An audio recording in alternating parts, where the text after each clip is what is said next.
De primeur op het hoogste niveau loopt een soort volk naar Sporthal Kwartzwegen. Een lietse 1000 man vindt het paard naar de sporthal. Je hebt een onderbakken in, hè?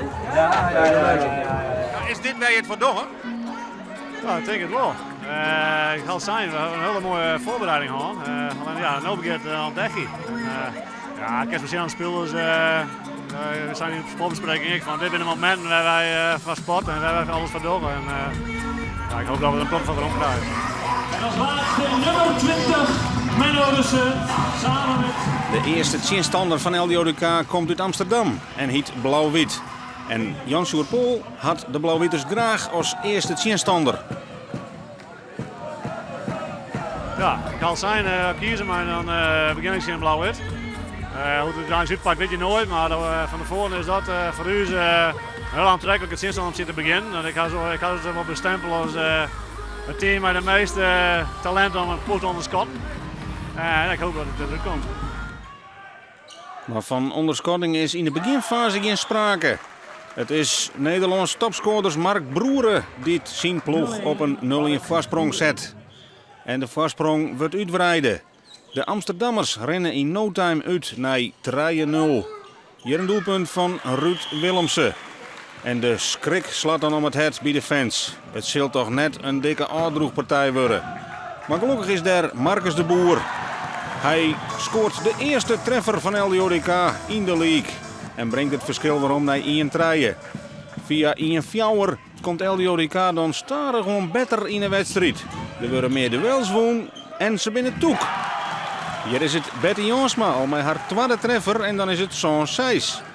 En LDODK die bouwt dat in de eerste helft uit. Met bekeken spul en met een sterk collectief. André Zwart van Oostaan. En dan is er een Gotschieslijn, Jochen 6. Maar dat wordt het net lang. Want de Amsterdammers, ja, die kennen vanzelfs wel wat. De nummer 12 van de vorige competitie. Die zetten vlak voor het skoft toch weer de voorsprong van Sien Alve op de klok. Maar de laatste minuten voor het skoft binnen weer voor LDODK. En Marcus de Boer met zijn tweede treffer zorgt voor Tolve Alve. Een hele lietse marge dus voor de ploeg van Jan-Sjoerd Pol. En wat kan er dan in de tweede helft? Nou, in het begin net volle, want binnen een minuut staat Blauw-Wit Amsterdam weer op voorsprong. Maar dan via Erwin Zwart en Sita Bijker wordt het 14-13. En dat lietse verschil blijft een skoft. Maar LDODK zit constant aan de goede kant van de score. De Blauw-Wieters die binnen wat slordig, missen kansen. Ekke Mark Broeren. Gemiddeld goed van zijn 9 goals per wedstrijd. Maar deze keer net.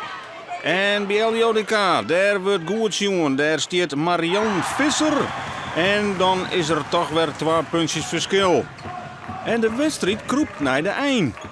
De kans op winst wordt grutter en grutter. Hier de oertreding in Gerald van Dijk. Een topschutter aan de kant van Amsterdam.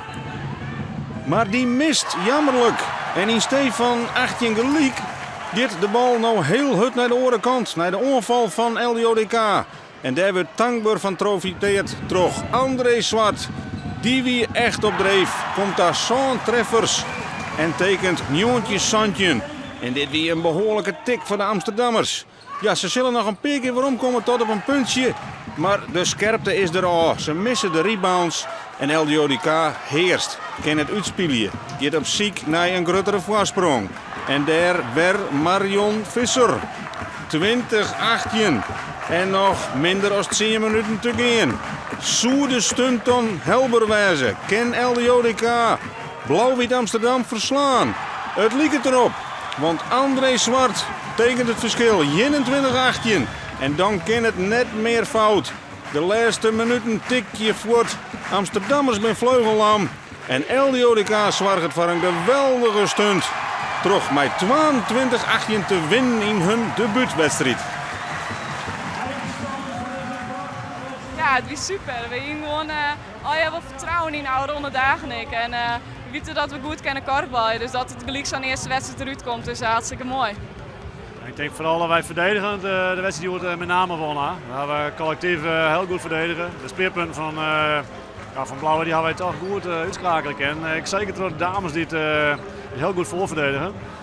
Ja, en dus hier in de rebound die hebben we het goed in. En ja, dan de jongens in de eerste niet ook nog goed over, dan ja, de kerst is net verliezen. Je hebt een hele grote korfbalkenners die wordt stil krijgen.